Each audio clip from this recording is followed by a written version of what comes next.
What's the key to victory from the Niners' perspective? Well, the keys to victory for the Niners' perspective is the offensive line. It's the trenches. It all starts with the trenches. It starts with who we are, who we tab, as far as the tip of our spear, and Trent Williams being able to show improve, even though he's with an injury. Debo Samuel's got to be able to show improve. I mean, the who's who of this team have to show up. Nobody can't take a back seat this week. Everybody's got to have a part, or they got to have at least some lyrics to the song. And for me, that starts in the trenches. There, for everything that the Jaguars do very well, they have a single point of failure, which is their offensive line. They don't have a strong offensive line. Their offense is ran around their offensive line. They don't run the ball particularly well because of their offensive line. And Trevor Lawrence is always a sitting duck because of their offensive line. That's why they get the ball out quick. That's why they pick and slide. They use a lot of spacing concepts and a lot of mesh concepts, because they can't just simply drop back and deliver the ball across the field. They don't have that, right? So with that, if you look at the Niners, what we're here to say is, well, the strength of our team is supposed to be our defensive line, right? So we need to see a huge day in the trenches. And I'm talking about not only with going to get the quarterback. That's the sexy stuff. Cool. But if this team runs the ball on us, we ain't ready for Baltimore. If this team runs the ball on us, we ain't ready for the Eagles. We're not. All right. I agree. Football is just simple. This ain't about emotions. This is just about understanding what you're seeing on tape. And what we need to see is, I want to see less than 4 yards of carry in this game. I need to see 3 yards of carry in a cloud of dust from Travis Etienne. He's not an every down back. He is an auxiliary guy. And if he has a day against us, then that shows that we're not as tough, as physical as we think we are. And quite frankly, we just don't have the stamina. Let's talk about it. What are we frustrated with our defense? We could talk about Wilkes. We could talk about the front not matching the back, right? We could talk about Nick Bosa missing all of camp and having to bring in new guys. All of that's cool. But what you can't abide by is the lack of physicality, effort, and passion, right? Because that's what we saw against Cincinnati at home. At home, okay? That's what we need to see completely nipped in the bud when we see the Jacksonville Jaguars come tomorrow, okay? I want to see our identity. I almost want to see our identity more than I want to see a win, because that's what scares me. That's why we win games. Winning the games is the byproduct of what we're supposedly doing on a day-to-day basis, which is having a standard and uplifting the culture of who we are as a tough physical team that plays for 60 minutes and complements each other.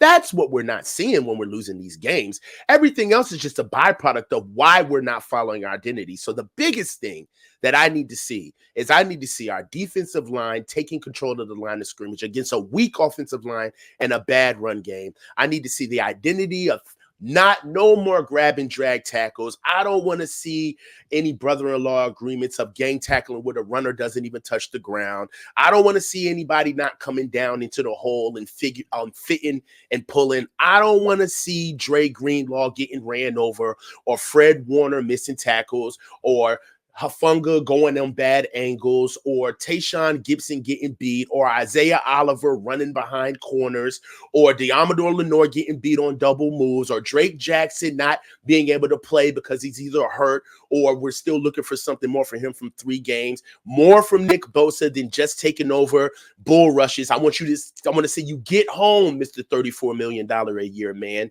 We just need to see it. We need to see it.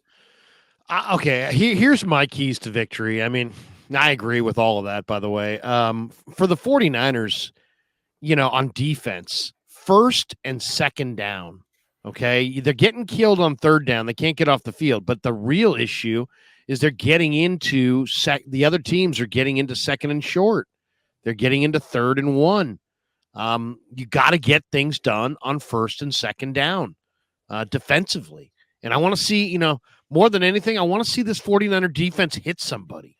I feel like they've just, it's a bring a bunch of guys to the party, but I want to see guys hitting.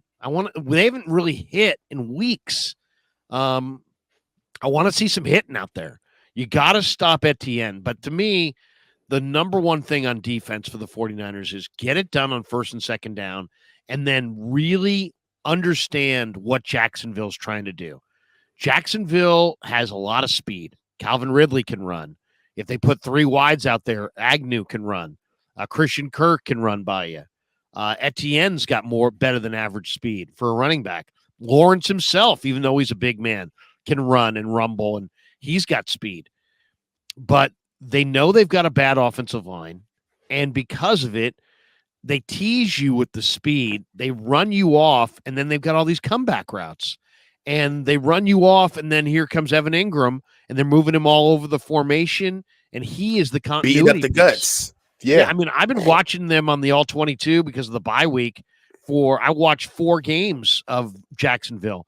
And body blows. And they just go to Evan Ingram. I mean, and he's flexed out wide more than he's in line. He's been in line like 129 plays. He's been outside flexed out like 400 plays. So they move him around the formation. They're looking for mismatches, and they're trying to go pitch and catch from Lawrence to Ingram. And it's really the key to their offense. Why?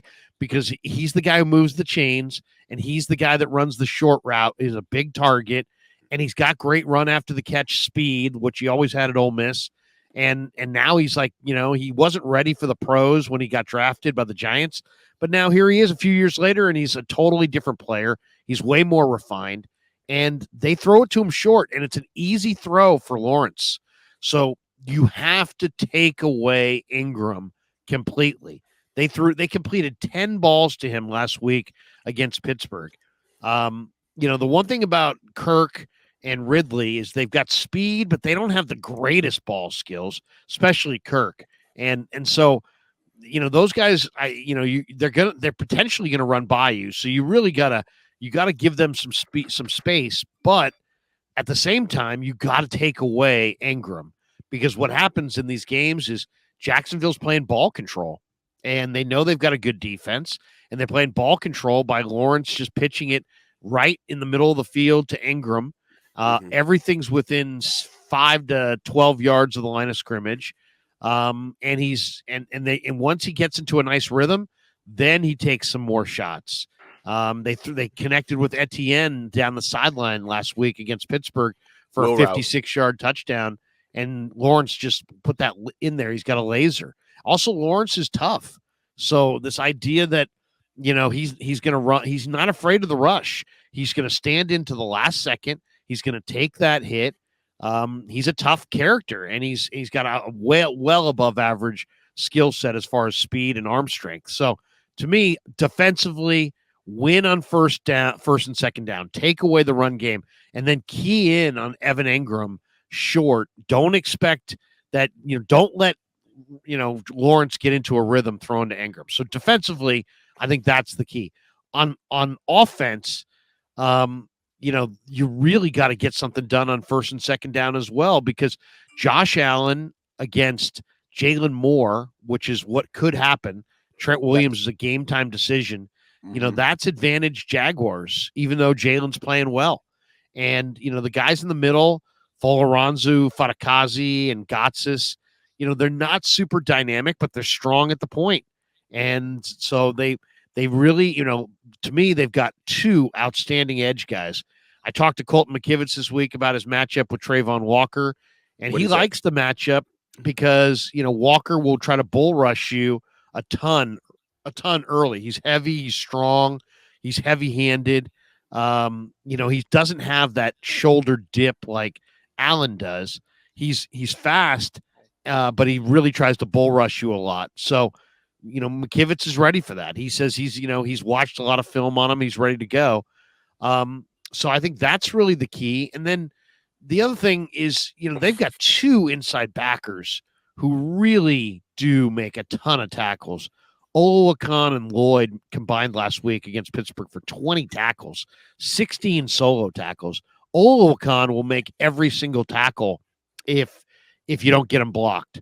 So they're going to have to figure out a way to run the ball and get those linebackers blocked, because they both run like the wind and they both are really instinctive. They're also getting Andre Sisco and Tyson Campbell, two of their better defensive backs, back in this game. Mhm. And the number one thing with the Jaguar defense, you have to take care of the football.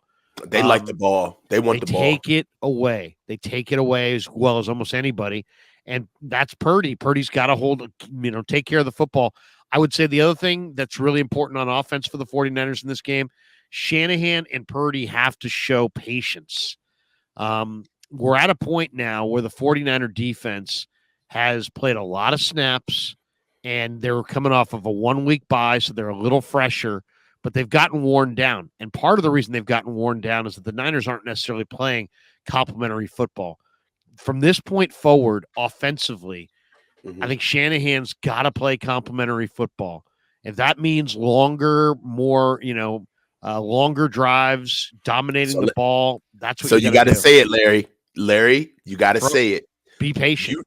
You and I both know, Larry. I agree with you 1,000%. By the way, I have us losing this one, but I agree with you 1,000%. They need to get back to complementary football, and complementary football isn't necessarily the defense helping the offense, but it's whatever needs to be done for what the game calls for, right? If we're leaning on the defense today, we're leaning on the defense. If we're leaning on the offense today, we're leaning on the offense, right? And the only way that the Niners are going to be able to play complementary football on the offensive side of the ball is if they start playing JP Mason. They need to be able to control the line of scrimmage, and they need to be able to control the clock. That's the number one reason why you take on an identity is so you can lead with the advantages that the identity lends you, right? And if we run the ball, one of the biggest advantages of running the ball is being able to control the clock, control the tempo of the game, and to control the line of scrimmage. So we're up Schitt's Creek a little bit in that area because we've understood that our offensive line is a bit compromised. They're not growing as fast as we need them to, right? So we're going up against yet again another NFL caliber defense, right? And an NFL caliber defensive line. But really, we need to be able to at least get a ball carrier in there where it doesn't have to be perfect. There's a stat that the PFF just dropped where they did an algorithm chart of running backs that have the most carries where runs are blocked perfectly for them. And Christian McCaffrey was far and away the leading back in the league on that PFF stat. I'll give it to you so you can see it more directly. But really what that just sends to me is that we got to be able to get hard yards during hard times. And you can't do that with Christian McCaffrey, and especially if you want to keep him upright for the rest of the season. So I guess my biggest deal is that in order for us to get back to complementary football, then we would have to run a style of football that actually complements who we are as a team. And we're not a team that has a strong offensive line. So we got to get the strength and the physicality from somewhere. You're not just all of a sudden going to have 400-pound bench press and 600-pound squats across the front line. That's what happens when you don't invest. So what we have right now is we got a little bit of a gap between personnel and coaching. And the gap is that JP Mason needs to play as well as TDP because they're stronger runners than Christian McCaffrey. And they're a lot more liable, right? We can afford to lose a TDP. We can't afford to lose CMC, right? Well, and I mean, I've been calling for TDP for a month, and it's like for whatever reason, Shanahan, and I don't even think it's necessarily Shanahan. I think it's Bobby T. I think Bobby T just, has given Christian McCaffrey just the green light to play as many snaps as he wants, and McCaffrey is feeling good and wants to win and wants to be out there, and I think that's really all it is. I don't think it's anything against Mason. I just think they've allowed CMC to kind of control his own situation. And in my mind, I think the 40, and we're going to get to this when we talk about the speed element, but I just think that, the Niners have to put as many of their playmakers. I want to see them be a little less conservative offensively and a little bit more, let's let it all hang out. And so what I would do is I wouldn't use, I think what they're doing right now is it's CMC And then when they're healthy, it's it's Debo and Ayuk. And then if they go to the three wides, it's Debo, Ayuk, Juwan. Well, I like Juwan. Don't get me wrong, but Juwan was a late day 3 pick for a reason. He doesn't run a great 40. So I would like to see McCaffrey split out and put Mason in the backfield. And I think that would give you a little bit more dynamic look. I'd like to see Ronnie Bell get some run as that third receiver because I think he's got better ball skills than Juwan and has the ability to make a number of catches and really be a thorn to the defense because he can just sit in those soft spots. Nobody's banking on him. So I would love to see them get a little bit more aggressive as far as how they utilize their personnel and not just the same, because, I mean, really, Juwan's a run through you. Kittle's a run through you. Debo's a run through you. McCaffrey, the more he gets hit, seems like he's trying to run through everybody. Juszczyk's going to try to run through you. How about some guys who are going to run around you? And the J.P. Mason, to me, seems like he's got the power to run over you, but he also has the speed to run, to run away from you. And I like what I've seen from Ronnie Bell as far as his quickness in and out of breaks. So, I'd love to see some of their – and also I agree with Peter King, who, a week or two ago said, hey, look, the goal for the Niners, they've got to have short-term goals, but let's be real, they got to have long-term goals. They're trying to win the Super Bowl. So – play this thing out with both your short and long-term goals. You're not going to go to the Super Bowl if you can't get Debo and CMC on the field fresh in January. Well, they're not going to be fresh in January if they keep using these guys. CMC's on a 400 touch pace. So Agreed. Back him off a little bit, use some of your other guys and navigate this season. Win some games, but win some games using more than just CMC, more than just Dre Greenlaw. I mean, I'd like to see Jalen Graham activated. I mean, to me, it's really criminal that, you've got a defense that's giving up 5 yards a pop against the run. Jalen Graham is one of the most, speedy, instinctive guys. He's like a magnet to the football. He was that way at Purdue. He was that way in the preseason. And on this team, because of some weirdo pecking order that they have, it's like he's sitting behind Demetrius Flanagan Fowles, who was an safety at Arizona. Oren Burks, who was brought here from Green Bay as a special team linebacker. I get it. They're veterans. They know what to do. But Jalen Graham's special. And you're trying to replace Azeez Al-Shaair. And it's like, get Graham on the field. How many more weeks can you watch a running back go for 5 yards a pop before you're going to get a fast, instinctive linebacker out there? They got to get more hats on the football for sure. And I asked Nick Bosa too. I said, Nick, give me your key this week because you got a quarterback here that gets the ball out in 2.5 seconds. So once again, it can't all be about sacks because they're not going to get home on Lawrence because he's getting the ball out so fast. And he said, we got to stop the run. We got to snuff out the screen game, the RPO game, and the quick game. And we got to force Lawrence to play from the pocket and go through his progressions. If we do that, we have a chance to sack him late in the game. And that's the key to victory. And I really agree with that. I think you got to do a better job and not just on third down, but getting to third and long. They're not getting to third and long defensively, and they're not staying out of third and long offensively. Right. I mean, I agree. As far as injecting more players, I couldn't agree more. If you look at this is a scheme where certain players have certain roles. Debo's role in this offense can be played with. Pause. Like not like it could be massaged. There's a way that low effort or low I don't want to say the word IQ, but there's not a lot of bandwidth with what Debo is asked to do in that offense. And if you change the athlete in that role, you can actually kind of change the tempo of the offense, right? What does Debo catch? Debo catches screens, tunnel screens, comebacks, spacing concepts, merge concepts. That's what Debo basically catches. Anything that's 10 yards, either beyond the line of scrimmage or behind the line of scrimmage. What's his best play in your mind? Because I like the end around. I like him with 3 steps of of momentum with the ball in his hands, I think that's where he's really dangerous. Yeah.